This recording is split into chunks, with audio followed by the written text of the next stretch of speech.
Assalamualaikum warahmatullahi wabarakatuh. Kabajamtoota fi hordoftoota daawwattoota Umayyuun Ashamaa harka fuunee jirtu ilmaan Oromoo qaqqaalii fi gaggaarii.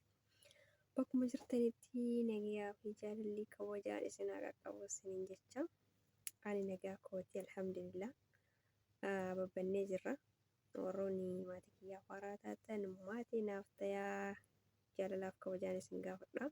Akkasuma warri maatii kiyya taatan baga nagaan eedanii laayik godha. Walaa jajjabeessinu isiniin jedha ilmaan Oromoo.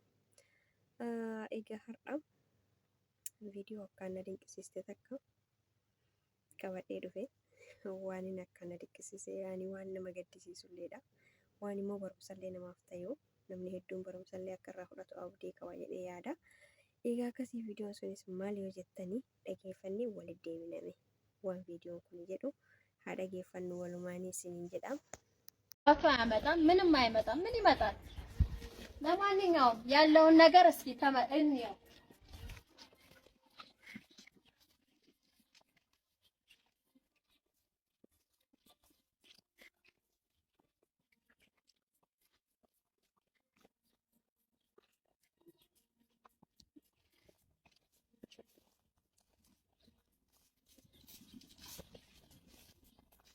ቤቱ ይሄ ይመስላል።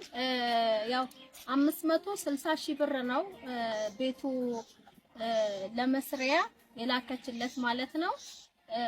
ሪሲቱ እና አካውንቱም ያው በነገራችን ላይ አጎቷን ሳላመሰግነው በዚህ አጋጣሚ በጣም ነው ማለት አንዳንዴ ቤተሰብ ይኑር፣ አንዳንዴ ጎን ይኑራችሁ ምንም ቢሆን ማለት ነው። እና አጎቷ መሐመድ በጣም ጥሩ አስተሳሰብ ያለው እና አልቆለታል ጨርሼለታለሁ ብሎ የላከላት ቤትና እሱ በላከችው ገንዘብ 560 ሺህ ብር ጨርሷል የተባለለትን ቤት ይሄ ነው ማለት ነው። ቤቱ ይሄ ይመስላል። እንግዲህ ያ ሁሉ ቃጭኝ እዚህ ነው ማራግፈው። በር የለው መዝጊያ የለው። እሱ የላከው ሌላ የተሰራው ሌላ እና ይሄ ይመስላል። እንደምታዩት ይሄ የሲቲ ቤት ነው። ሆኖም ሳለ ይሄም ራሱ ተመስገን ነው።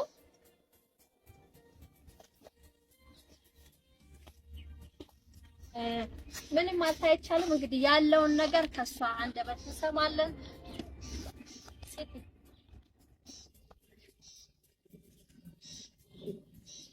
አሁን እኮ ሲጀመር ማልቀስ አንደኛ እዚህ ጋር ብዙ ሰው ይማርበታል።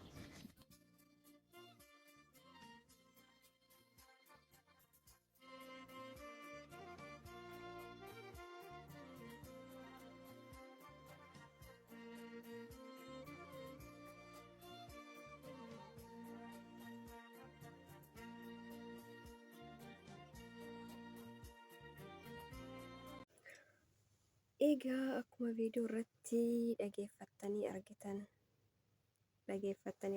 sanii waan akkaan nama dinqisiisaati. Keessattuu shamarran biyya Arabaa keessa jirtanii akkaan of eeggannoo guddaa godhaa isin ilaallata jechuudha. Nu ilaallatu hunda kennayyuu warra biyya Arabaa keessatti argamu. Egaa akkuma argaa jirtanitti mucattiin tuni akka nama tokkootitti biyya namaa keessa teettee nikaa godhattee kaadhimamtee yookaan abbaan manaa argattee abbaan manaa kiyya kana waliin hin jiruuf wayyeeffadhaa jettee waan dalaydu waan mana Arabaa keessatti dalaydu waan kushiinaa Arabaa keessatti dalagaa turte abbaan manaa kiyyaa boruu itti nuuf tartii, boruu itti nuuf jijjiiramtii, boruu ilmaan kiyyatti guddifadhaa, boruu mootiyyuu galee itti haragalfadhaa jettee waan dalaydu guutuu maatii isii dhiiftee isatti ergaa turte jechuudha. Erga isaan nikaa wal godhattee isatti erga dabalamte isa amantee itti ergaa turte. Inni immoo waan inni isii godhe argitanii jirtan jechuudha. Akkuma argaa jirtan kana egaa nama hedduudha wallaahi. Parsantii yaani shamarran biyya Arabaa, ijoolleen biyya Arabaa keessa jiran dhiiras ta'ee dubarallee nama muraasa jechuudha. Keessattuu warra shamarranii namni kaayyoon isaanii yaani akka biyyaa bayanii yaada muraasni isaanii itti guutamee itti galu nama muraasa. Namni hedduun jechuudha karaa adda addaatiin nyaatamaa jirti shamarran teenya jechuudha. Kun karaa abbaa manaatiin, kun karaa maatiitiin yaani gara hedduun nyaatamaa jiranii, gara hedduun miidhamaa jiranii. Gaafa galanii biyya keessa jedhanii mootiyyuu hedduu jireenyi isaan itti ulfaata. Osoo dadhabbii biyya Arabaa kan dadhabanii itti laffa'anii galan sanuyyuu xiqquma sammuun isaanii hin boqatin gara biyya Arabaatitti nama deebi'u meeqa kamtu jira. Hedduu argaa jirra. Nama muraasatu miidiyaa kanarratti ol bahee himatee yookaan immoo akka namni irraa barumsa fudhatu dudubbatama malee keessatti garuu nama muraasa namni kaayyoon muraanni isaanii akka jechuun isaan yaadanitti isaanii tasaaka'ee namni gara biyyaa galee itti hara galfatu damootiyyuu itti boqatu nama muraasa parsantii 100 keessa yoo akkam guddate nama 30 parsantii 30 akkana yoo ta'e malee parsantiin 70 warrooma jechuun wanti jedhu karaa adda addaatiin nyaatamutu baay'ata. Hundaafuyyuu wanti jechuu barbaade shamarran teenna rabbiin isin haa eegu. Haga danda'amaa ta'een immoo abballeen eeguun barbaachisama. Mallaqa kana namatti ergitan kana abbaa manaa kan keessanuyyuu ka ilma irraa argattanillee yoo ta'e hanga tokko hordofuun baay'ee barbaachisaadha. Har'aaf isallee miidhaa itti fakkaata malee miidhaa miti. Isumallee hordofanii yaanii waan hin dalagan kana akka inni hojiirra oolchu isa hordofuuni har'aaf miidhaa itti fakkaata malee boru isallee bu'aadha. Maaliif jennaan amma yeroo harkaa qabutti waan dhabu itti hin fakkaatu. Keessattuu mallaqni biyya Arabaa kun akka baalaatitti ilaala warra biyya keessaa akka waan lafa ol waraabanii itti erganiitti ilaalanii. Innaa kana ta'eefi namni tokko akkamitti akka dalagameetiin dhufullee nama hin beekne jira nama biyya Arabaa kana. Yoo biyya Arabaa deeman akka waan hojii bakka hin jiraame hojii maxabaa wayii hojjetanii itti erganiitti fakkaatullee ni jira. Tokko kan oduma beeku akkamitti akka isiin dalagdeetiin laffaatee fiddu otoo beeku balleessullee hin jira. Haa ta'u hundaafuu of eeggannoo keessanii wallahi waan hin jedhullee na dhiba jechuudha. Viidiyoo kana argee jennaan hedduu takka na gaddisiifte hedduu na gaddisiise. Rabbiin bichaan haa laaffisu jedha waan biraa waan hin jedhu hin qabu. Haga danda'amaa ta'een isinillee of eeggannoo godhaa. Bultii teessan jabeeffadhaa. Waan dalaydanillee akkasumatti jabeeffachuun baay'ee akkaan barbaachisaadha. Yoo harkaa waa hin qabaanne gaafa galtellee namni si jaalatu hin jiru. Namni har'a birrii sirraa fuudhu kokkolfaa si jaalataa sirraa fuudhu kuni gaafa ati galte ati waa harkaa hin qabaanne nagayumaayyuu sin gaafatu jechuudha. Keessattuu shamarran ta'e warra biyya Arabaatii galanii akkuma argaa jirrutti nama hedduu argina jechuudha. Haalli qilleensa biyya keessallee itti jijjiirama gaafa galan jechuudha.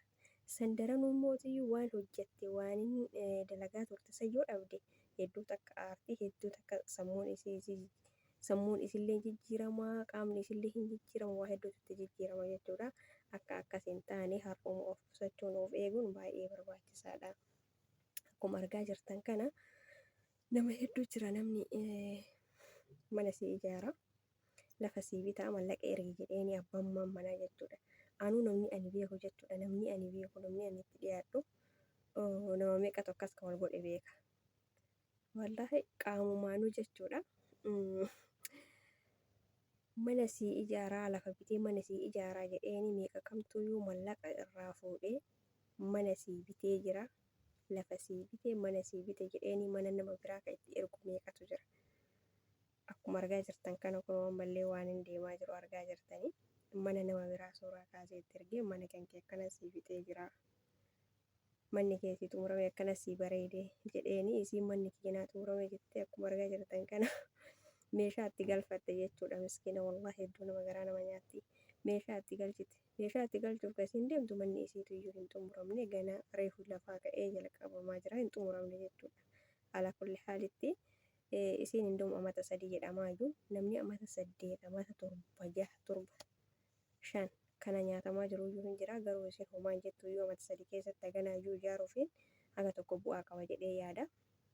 Isillee rabbiin gaafa galte sammuu isii haa tasgabbeessu. Ala kulli haalitti wanti deddeemu kun baay'ee nama jibbisiisa. Wallahi jireenya keessatti yoo namni tokko jireenyaaf yaadu tokko jireenyaaf hin yaadu hedduu takka sabanni keenya kun maal akka keessa jiru hin beeknu. Haga danda'amaa ta'een shamarran ta'een of eegaa mallaqa keessa namarratti ergitanillee beekaa. Akkasuma yoo ergitanii jettan warruma keessanitti waan abbaa keessanitti ergitan hanga tokko hordoffii godhaa. maaliin akkasinii godhan barachuun beekuun dirqama keessa. Immoo akkasuma warri jaalallee qabdan jaalallee mana naa ijaaran lafa naa bite jettanii itti of amantanii itti of gattanii hin taa'ina. Haga fedhellee ta'u nama gaafachiisa, maatii keessan gaafachiisa, nama birallee daawwaltanii gaafachiisuu hin dandeettanii, hordofuu dandeettanii. Akkanumatti mootiyyuu kijibaan akkana isinii godhee barmana sii bitee marmaalii sii godhe jedhee akkeessi sobu ofirraa eegi akkaanii siin jedha waaqaa hojjeteenna. Rabbiin nu haa baasu. Akkatti dalagamtee dhuftu hin beektan isin hundi keessanuu jechuudha. Egaa kana fakkaataa hedduu na gaddisiiftee miidhagtiin tuni. Waa hundaafuyyuu Rabbiin muraada isii haa gootu homaa miti. Osoo ana ta'e akkam ta'a jetta. Osoo ana ta'e wanti nama miidhagtii tanarra gahe kun osoo narra gahe akkam ta'a jettanii yaaduu qabdanii isin hundi keessanuyyuu. Akkasii namni tokko tokko dhugaa Rabbii yoo waan jireenya isaatirra isa irra gahe akkanatti jechuun qooduuf shamarran teenna irraa baratan hanga tokko. Namni jechuun dura of dagatillee of yaadata jedhee yaada. Akkasii isiniin jedha obboleettii teennatanillee Rabbiin isii haa jabeessu. Wanti godhan hin jirtu addunyaadha lubbuun namaatu hin baddi. Alaa kulli haalitti addunyaa sanillee warrumti namallee oduu nyaate gara nama nyaatu akkuma miidhagtiin jettu kana. Haadhaaf abbaan kan kee osoo nyaatte haadhaaf abbaan kan kee haadhaaf abbaa keeti. Haati tee haadha teeti abbaan kee abbaa keeti.